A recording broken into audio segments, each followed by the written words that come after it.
Sir আমরা গরিব শ্রমিক ঠিকই, কিন্তু তার মানে এটা নয় যে আপনারা আমাদের খুনি বলবেন। এদিকটায় আসো। দেখো, আমরা কারোর ওপর কোনো দোষ চাপাচ্ছি না, আমরা শুধুমাত্র সত্যিটা জানার চেষ্টা করছি। আর এটা কি সত্যি নয় যে আপনারা সবাই মিলে বিজয়কে প্রাণে মারার হুমকি স্যার দিয়েছেন? এসব আপনাকে কে বললো? বিজয় বলেছে। সেই জন্য চুপ করে আর কোনো লাভ নেই। যেই এটা করেছে তাড়াতাড়ি স্বীকার করো, বুঝেছো? স্যার আমি মানছি যে আমরা কয়েকবার রেগে গিয়ে এই রকমের হুমকি দিয়েছিলাম, কিন্তু বিজয় স্যারকে খুন করার ব্যাপারে আমাদের মধ্যে কেউ এটা ভাবতেই পারে না। হ্যাঁ স্যার, ও মারা গেলে আমাদের কি লাভ হতো? উল্টে তো এখন আমাদের লোকসান হয়ে গেল। 6 মাসের মাইনেটা যে বাকি আছে এবার কে দেবে?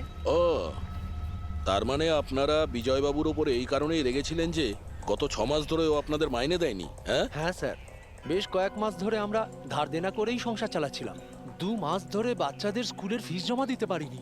কালই বাচ্চাদের স্কুল থেকে বের করে দেওয়া হয়েছে এটা বলে, যদি স্কুলের ফিস না আনতে পারো তাহলে স্কুলে এসো না। আচ্ছা এটা বলো যে এটাই শুধু কারণ ছিল এই বিজয়ের ওপরে, নাকি অন্য কোনো কারণ ছিল? স্যার, একটা কারণ এটাও ছিল যে স্যার আমাদের কাজ থেকে বের করে দিতে চেয়েছিলেন। সেটা কেন? কেননা স্যারের এটা মনে হয়েছিল যে মেশিন মানুষের থেকে ভালো কাজ করে আর এতে বেশি লাভও হয়ে থাকে। আচ্ছা, রেগে গিয়ে খুন করে দাওনি তো? না স্যার, ওনাকে খুন করে আমরা তো আমাদের টাকা পাবো না, উল্টে বউ বাচ্চাকে নিয়ে পথে বসতে হবে। কতজন মজুর এখানে কাজ হারিয়েছে? হ্যাঁ, স্যার, 100-রও বেশি।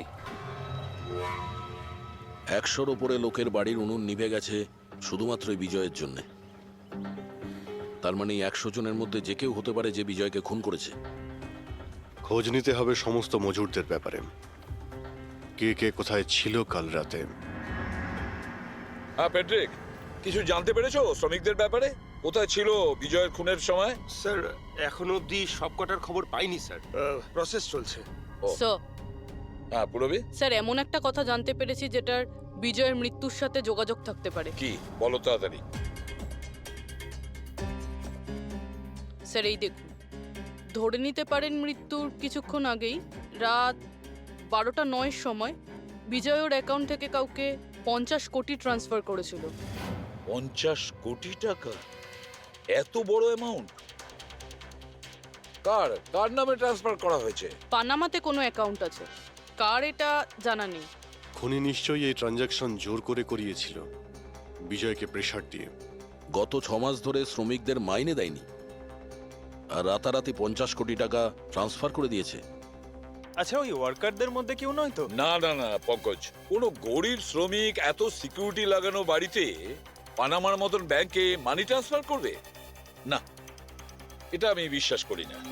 স্যার হতে পারে চেনাশোনা কেউ, মানে আশেপাশের কেউ, এমন কোনো শত্রু যে ভালো করে জানে যে বিজয়ের বাড়ির সিকিউরিটি কি করে ভাঙা যায়। কে হতে পারে?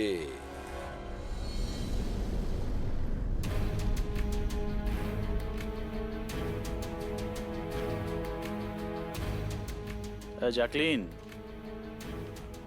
আরে প্রচন্ড গরম লাগছে তো, একটু এসি টেম্পারেচারটা 20 করে দাও তো। করে দিয়েছি বস, এখন রুমের টেম্পারেচার হলো 20 ডিগ্রি সেলসিয়াস। নাইস। আর জ্যাকলিন, আমার আর একটা কাজ করো, রুমের লাইটটা একটু কমিয়ে দাও, আমি একটু আরাম করতে চাই।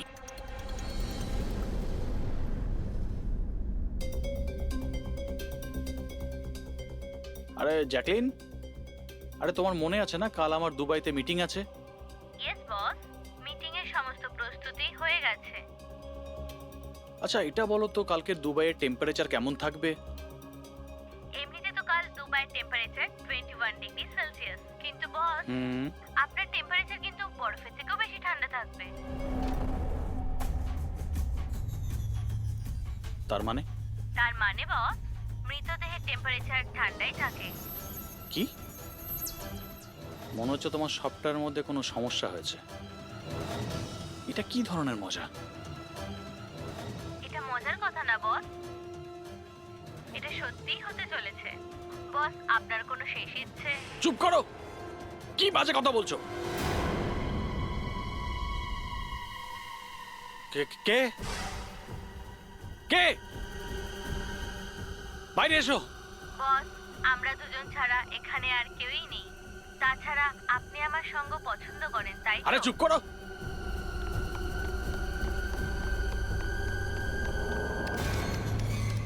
কোনো লাভ নেই বস, আমি সমস্ত দরজা লক করে দিয়েছি।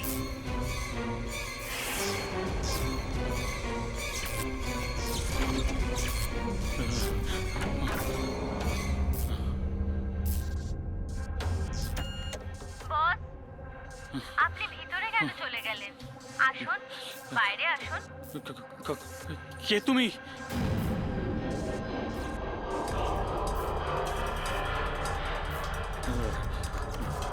হ্যালো, হ্যালো, আমি রাজেশ কুমার বলছি। আমাকে কেউ মেরে ফেলতে চাইছে। আপনি তাড়াতাড়ি আমার বাড়িতে চলে আসুন প্লিজ। খোলো জ্যাকলিন, খোলো। বস, দরজা তখনই খোলা হবে যখন আপনি আমার একটা কথা রাখবেন। বলো বলো, তোমার কি চাই? কি চাই তোমার? বলো। ঠিক আছে, আপনি আপনার ল্যাপটপটা অন করুন। ল্যাপটপ? হ্যাঁ হ্যাঁ হ্যাঁ হ্যাঁ, বলো। এবার ওটা স্ক্রিনে একটা অ্যাকাউন্ট নাম্বার দেখতে পাবেন। হ্যাঁ হ্যাঁ হ্যাঁ, নাম্বার দেখতে পাচ্ছি আমি। হ্যাঁ বলো। এবার এই অ্যাকাউন্ট নাম্বারে 50 কোটি টাকা ট্রান্সফার করুন। 50 কোটি? এতগুলো টাকা? 50 কোটি টাকা আপনার জীবনের থেকে বেশি কি? না না না না না না, আমি দিয়ে দেবো। আমি তোমাকে 50 কোটি দিয়ে দিচ্ছি। ট্রান্সফার করে দিচ্ছি আমি।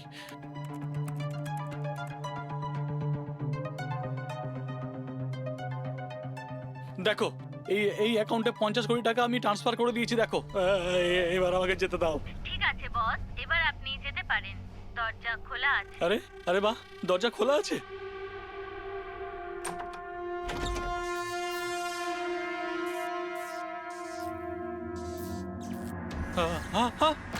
বস, আমি আপনাকে বোকা বানিয়েছি। ফোনের বিপরীতে আমি ছিলাম। আপনার সাহায্যের জন্য কেউ আসবে না।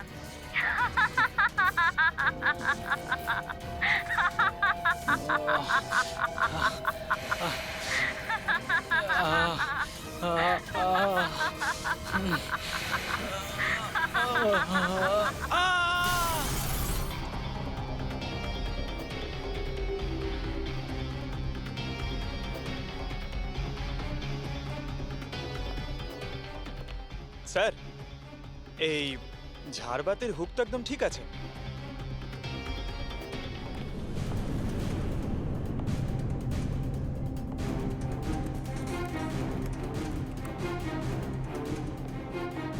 স্যার এই দেখুন, বেডরুমের CCTV footage.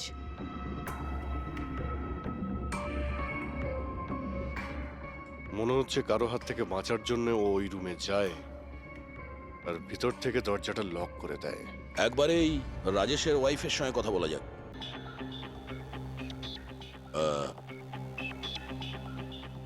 Excuse me ma'am, এই রাজেশ ছাড়া ওই সিকিউরিটি কোড আর কে কে জানতো? রাজেশ ছাড়া এই কোডের ব্যাপারে আর কেউই জানতো না স্যার। এমনকি ও আমাকেও এই ব্যাপারে কোনোদিন কিছু বলেনি। স্যার, এই খুনি কোড কি করে জানলো? ও ভেতরে এলো কি করে? এক মিনিট, এটা তো ঠিক সেই রকমই যেটা বিজয়ের ঘরে ছিল। রাজেশের মডার্ন টেকনোলজির উপর খুব শখ ছিল। মেশিন, গ্যাজেট সবকিছুতেই সব সময় ও আপ টু ডেট থাকতো। এই বাড়িটাকে স্মার্ট হোমে পরিণত করেছিল ও। প্রত্যেকটা মেশিনকেই ওর ভার্চুয়াল অ্যাসিস্ট্যান্ট জ্যাকলিন অপারেট করতে জানতো। তার মানে আরো একটা কমন ব্যাপার আছে বিজয় আর রাজেশের মধ্যে, যেটা হলো টেকনোলজি। আমি একটা ম্যাগাজিনে পড়েছিলাম যে রাজেশ এই ব্যাপারটাকে সমর্থন করে যে মেশিন, অফিস আর ফ্যাক্টরি থেকে মানুষকে রিপ্লেস করে দেবে। আর মজুরদের ক্ষোভটাও এই বিষয় নিয়েই ছিল, বিজয়ের উপর। ম্যাডাম, অ্যাকাউন্ট ডিপার্টমেন্ট জানিয়েছে যে রাজেশ স্যার অ্যাকাউন্ট থেকে 50 কোটি টাকা কোথাও উধাও হয়ে গেছে। এক মিনিট, ওই 50 কোটি টাকা কোথায় গিয়েছিল? মানে কোনো পানামার অ্যাকাউন্টে? হ্যাঁ স্যার, কিন্তু আপনি কি করে জানলেন? এবার তো মনে হচ্ছে যে এই বিজয় আর রাজেশের খুনি একজনই, যে বড় লোকেদের টার্গেট বানাচ্ছে। ওকে যদি এখনই না ধরা যায় তাহলে হয়তো অনেকগুলো খুন হবে। চলো রঘুকে গিয়ে এটা বলি। চলো। চলে এসো চলে এসো।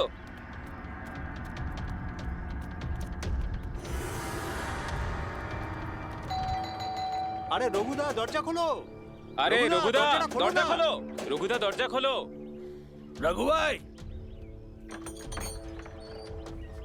আরে রঘুদা তাড়াতাড়ি তুমি এদিকে আসো না একবার। আরে কোনো বিপদ নয়, টাকা পেয়ে গেছি আমরা, টাকা। আরে মোবাইল চেক করো তোমার। মেসেজ মেসেজ পড়ো মেসেজ।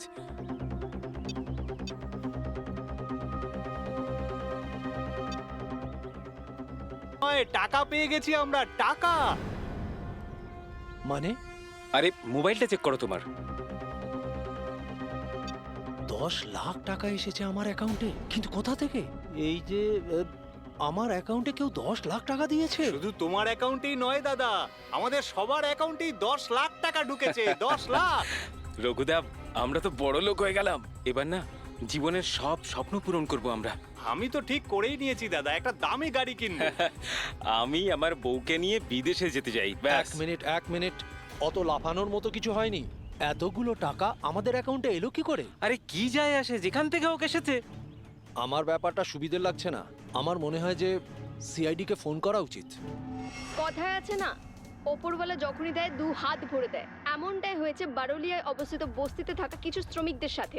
গতকাল পর্যন্ত যেখানে এদের কাছে খাওয়ার জন্য কিছুই ছিল না, কিন্তু আজ সেই শ্রমিকদের অ্যাকাউন্টেই কোনো এক ভালো মানুষ 10 লাখ টাকা পর্যন্ত দিয়ে দিয়েছে।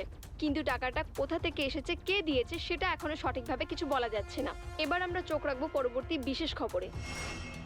স্যার সব টাকাটাই শ্রমিকদের কাছে পানামা অ্যাকাউন্টটা থেকেই এসেছে।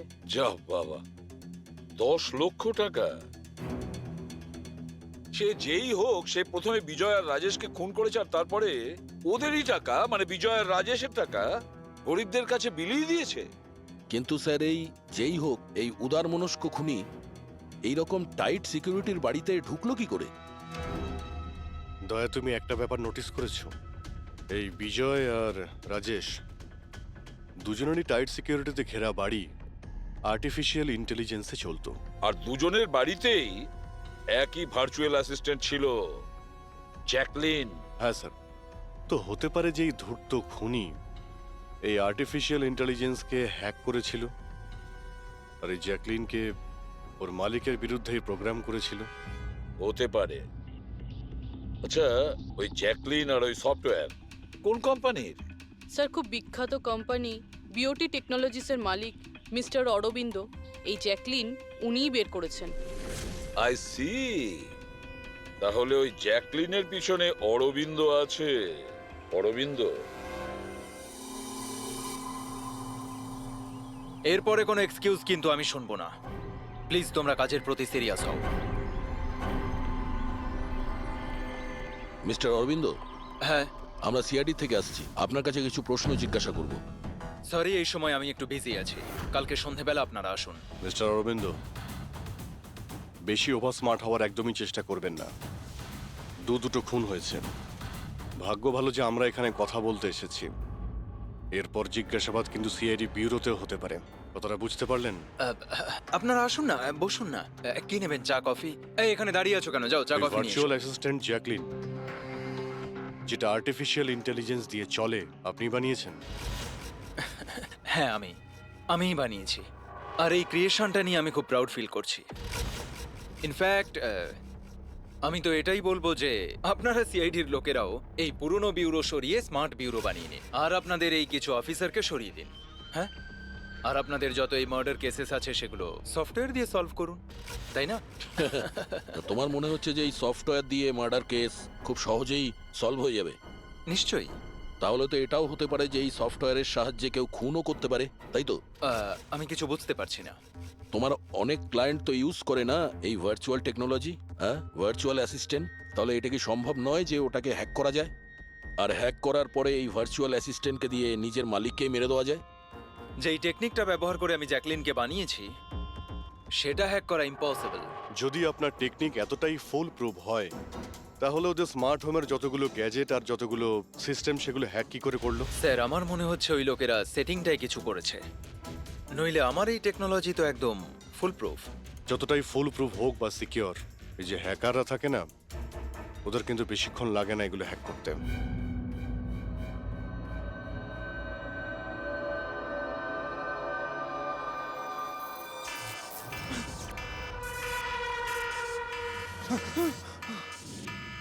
সিকিউরিটি অ্যালার্ম, বাড়িতে নিশ্চয়ই চোর ডাকাত ঢুকেছে।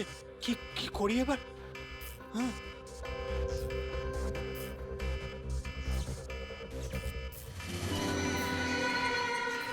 ও মাই গড, এর কাছে তো বন্দুক আছে।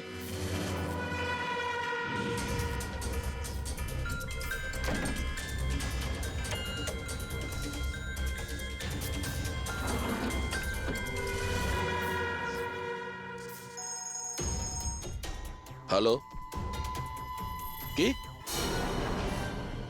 ঠিক আছে, আমরা এক্ষুনি ওখানে পৌঁছচ্ছি। JKH সিক্রেট অ্যালার্ম কোম্পানির ফোন ছিল। মনে হচ্ছে এনার মহান টেকনোলজি আবার হ্যাক করা হয়েছে। হতে পারে ওই বিখ্যাত জার্নালিস্ট সঞ্জীব ওর বাড়ি থেকে ঢুকে গেছে।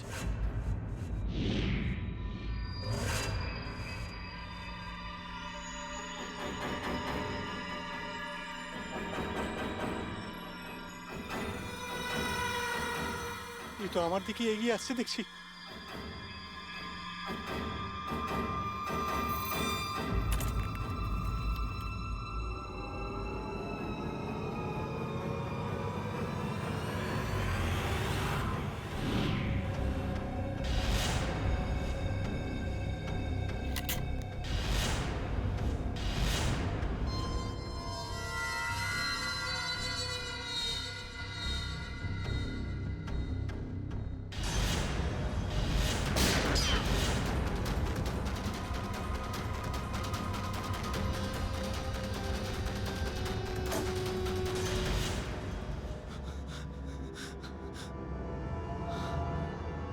সিআইডি?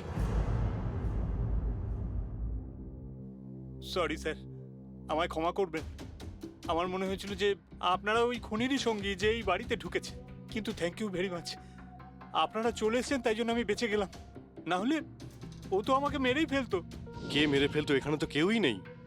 কার কথা বলছো তুমি? স্যার, ও এখানেই ছিল, দরজার বাইরেই ছিল। দেখেননি আপনারা? দরজার বাইরে? আমরা তো ওখান থেকেই আসছি, আর আসার রাস্তায় আমরা তো কাউকে দেখিনি। ব্যাপারটা কি? হঠাৎ করে গেল কোথায় সে? ইউনো জ্যাকলিন, তুমি কি জানো আজকের দিনটা আমার কি সুন্দর কেটেছে? দারুণ মজা করেছি আমি। আচ্ছা, প্রথমে তো এটা বলো দেখি আমার সোনা, আজকের ওয়ার্কআউটটা কেমন ছিল? হ্যাঁ, দেখো দেখো। খুব ভালো বস, তুমি 650 ক্যালোরি বার্ন করেছো। হুম, আর তোমার ম্যাক্সিমাম হার্ট রেট ছিল 160 বিপিএম। হায় হায়, এর মানে আমি আগের চেয়ে অনেক বেশি রোগা হয়ে গেছি। আর হ্যান্ডসামও, হ্যাঁ তাই না?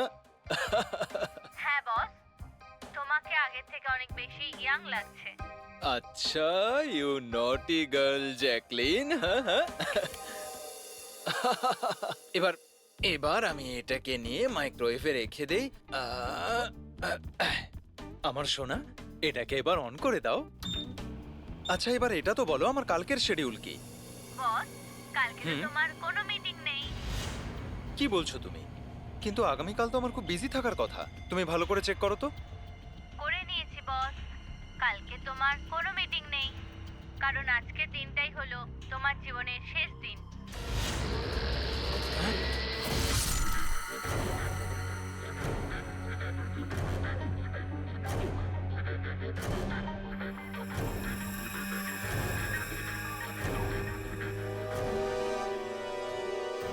উনি খুব সাংঘাতিক প্ল্যান করেছিল। ওর সব সময় টার্গেট ছিল এই অরবিন্দই, সঞ্জীব নয়। আর স্যার, যেটা সঞ্জীবের বাড়িতে হলো সেটা? সেটা ছিল আমাদের বোকা বানানোর জন্য। ওখানে যা কিছু হয়েছিল সব বোকা বানানোর জন্য। ও চাইছিল আমরা ওই সঞ্জীবের ঘরে বিজি হয়ে যাই, আর খুনি খুব সহজেই অরবিন্দকে খুন করে দেবে। কিন্তু স্যার, ওই সঞ্জীবের বাড়িতেও তো মাস্কওয়ালা লোকটা এসেছিল। পঙ্কজ, এটা একটা প্ল্যান ছিল। সবকিছুই একটা ভাবনা চিন্তা করার প্ল্যান। আমার তো মনে হয় সঞ্জীবের বাড়িতে কেউ ছিল না। এই ফুটেজ ওর ফোনে আগে থেকে দিয়ে দেওয়া হয়েছিল। যে হ্যাকার এত সব কিছু করতে পারে, তার কাছে এটা তো একটা সামান্য ব্যাপার। এই আর্টিফিশিয়াল ইন্টেলিজেন্সির যে টেকনোলজি যেটা সমস্ত বাড়িতে লাগানো আছে ওটা তো এই অরবিন্দই বানিয়েছিল।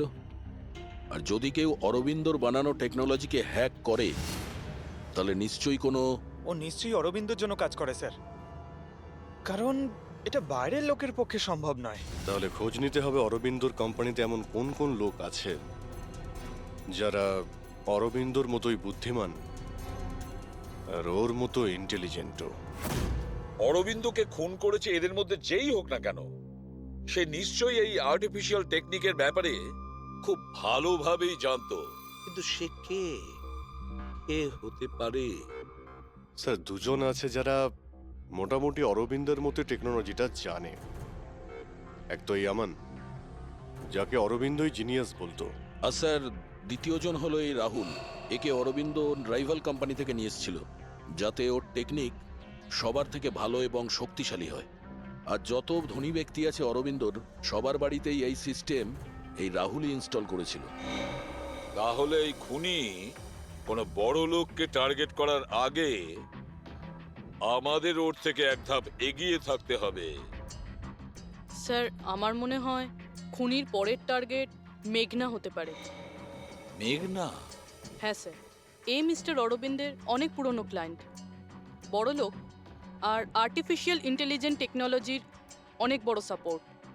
পুরবি একটা কাজ করো, যতক্ষণ না খুনি ধরা পড়ে তুমি মেঘনার সঙ্গে থাকবে। আর অভিজিৎ, দয়া, এই আমন আর রাহুলের ওপর কড়া নজর রাখো। না স্যার, কাউকে দেখতেই পাচ্ছি না।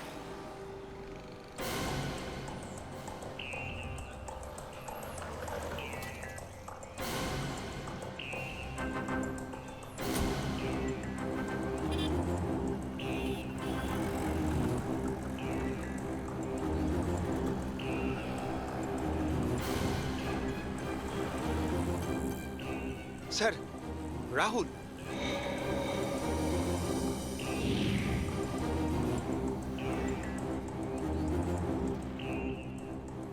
বাড়ি একদম ফাঁকা, মনে হচ্ছে অমন ঘরেই নেই। চলো ভেতরে গিয়ে দেখি।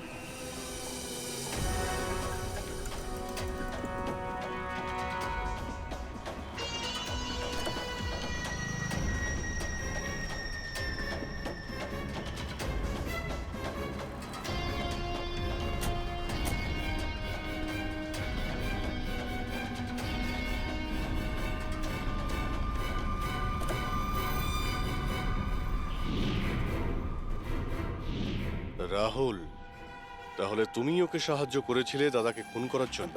না স্যার, আমি এটা কেন করব স্যার? স্যার স্যার আমি কেন আমার দাদাকে খুন করতে যাব?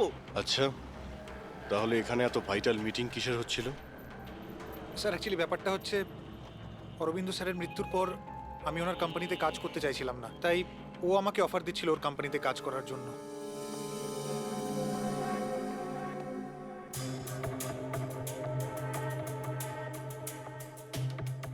স্যার এখানে একবার দেখুন, 1 2 3 4 5 5টা মনিটর স্যার। মনে হচ্ছে কম্পিউটারটা খুব হাইফাই স্যার। দেখি এই শক্তিশালী কম্পিউটারে কি কি ডেটা লুকিয়ে আছে।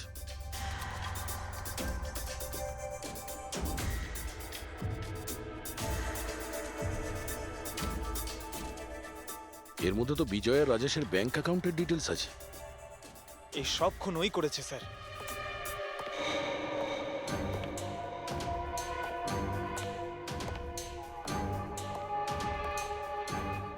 নমস্কার।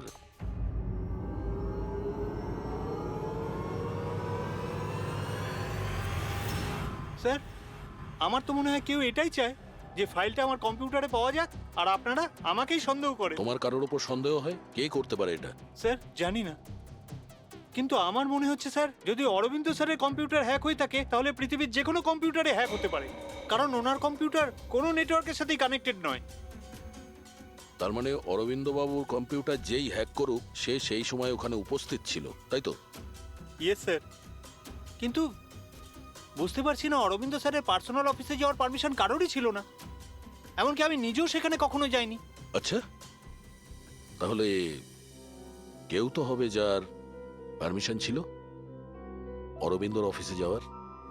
হ্যাঁ স্যার, ওর নাম প্রিয়া। প্রিয়া? কোথায় থাকে ও?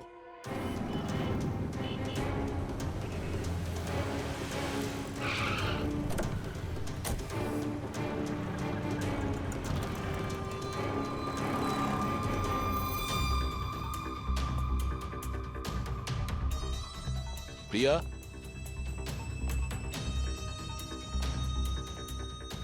প্রিয়া?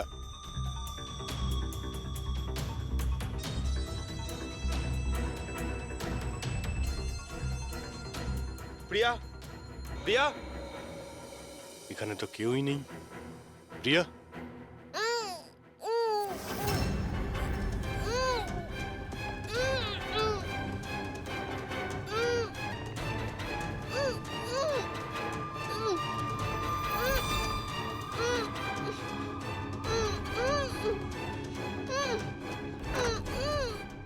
প্রিয়া? প্রিয়া? প্রিয়া? তুমি ঠিক আছো? এক মিনিট।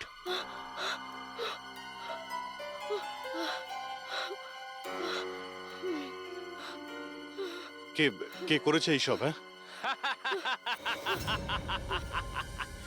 ওঠো ওঠো ওঠো, বাইরে এসো।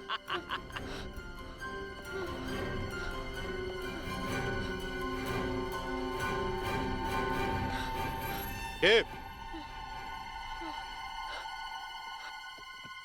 এসো সিআইডির লোকেরা, এসো। দেশের রক্ষা করো না তোমরা? তোমাদের আর আমার মধ্যে একটা জিনিসের মিল আছে, আমিও কাউকে রক্ষাই করছি, সেই সব গরিব অসহায় মানুষদের যাদের আশাহীন জীবনে বিষ গুলে এই বড়লোক মানুষেরা নিজেদের বিলাসবহুল অট্টালিকা তৈরি করেন। আর লজ্জা পাওয়া উচিত তোমাদের মতো আইনের রক্ষকদেরও। এই অসহায় দুর্বল মানুষদের রক্ষা করার বদলে সেই লোকেদেরই তোমরা বাঁচাতে চাও যাদের পাপের ঘোড়া বহুদিন আগে পূর্ণ হয়ে গেছে। কিন্তু তোমরা আর বাঁচাতে পারবে না। শুধু আমার একটা শেষ শিকার বাকি আছে, ওকে মেরে দিলেই আমি সুখের নিদ্রায় যেতে পারবো। আগামী 1 ঘন্টায় ওই শিকারও বাঁচবে না, আর তোমরাও সবাই মরবে।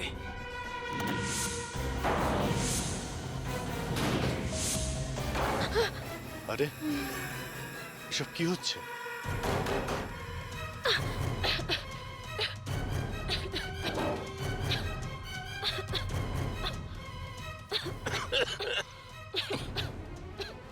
ও নো, এটা কি? বিষাক্ত গ্যাস।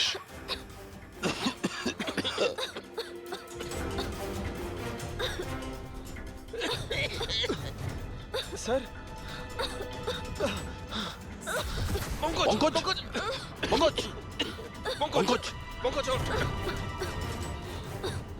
প্রিয়া তুমি ঠিক আছো? বাইরে যাওয়ার তো কোনো রাস্তাও দেখতে পাচ্ছি না।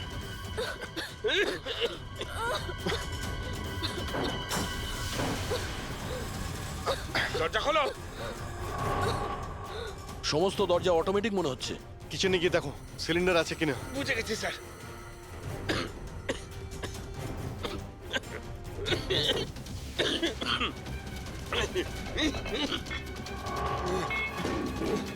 চলো।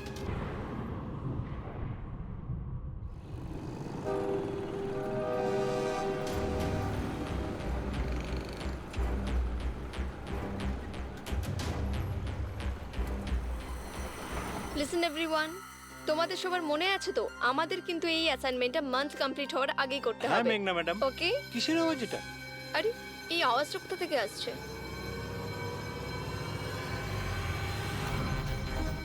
মনে হয় আগুন লেগে গেছে ম্যাডাম, ধোঁয়া বেরোচ্ছে madam. Come on fast fast, চলো তাড়াতাড়ি বেরিয়ে চলো সবাই, চলো। ওকে ওকে ওঠাও। মেঘনা, মেঘনা, জানি না এসব কি করে তুমি হলো। ঠিক আছো? আমার খুব ভয় লাগছে, প্লিজ ডু সামথিং। ভয় পেও না, কিচ্ছু হবে না, চলো চলুন।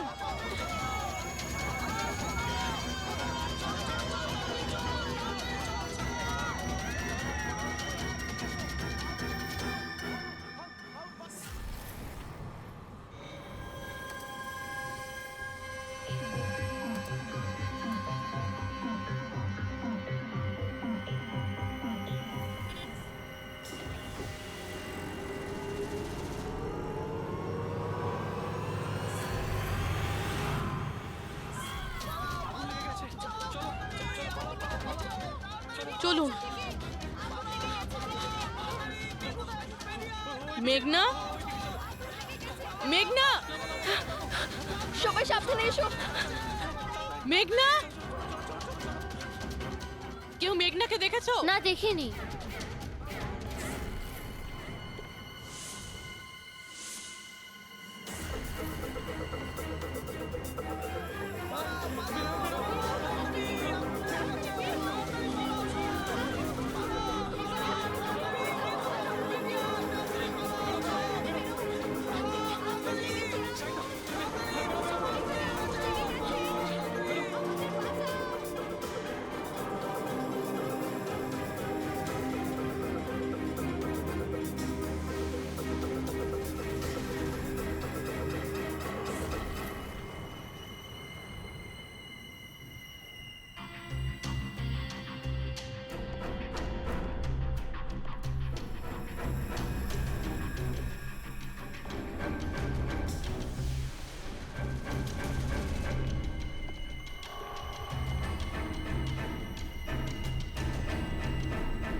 প্রিয়ার বাড়ি থেকে বেরোনোর সময়ই আমরা পুরবীকে মেসেজ করে দিয়েছিলাম তুমি মেঘনাকে মারতে আসছো। আর তুমি ভাবছিলে যে আমরা সবাই মারা গেছি? কিন্তু কম্পিউটার ফুটেজ আমি নিজে চেক করেছিলাম, মেঘনা ওখানে একাই ছিল।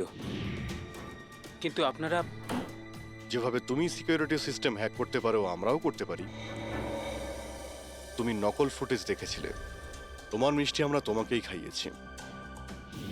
যখন তুমি ওই নকল ফুটেজটা দেখছিলে তখন আসল ক্যামেরাটা ডিসেবল করা ছিল, আর সেই মুহূর্তেই আমরা সেফলি মেঘনাকে বিল্ডিং থেকে বার করে দিয়েছি। এখন বলো কেন করেছো সব? কেননা ঘৃণা করি আমি এই টেকনোলজিকে। সেই সব মানুষদের ওপর প্রতিশোধ নিতে চেয়েছিলাম, তাদের উচিত শিক্ষা দিতে চেয়েছিলাম যারা এই টেকনোলজির সমর্থক। সব জিনিসের ভালো আর খারাপ দিক থাকে, টেকনোলজিরও রয়েছে, কিন্তু এই নতুন অ্যাডভান্স টেকনোলজিতে তোমার এত প্রবলেম কিসের?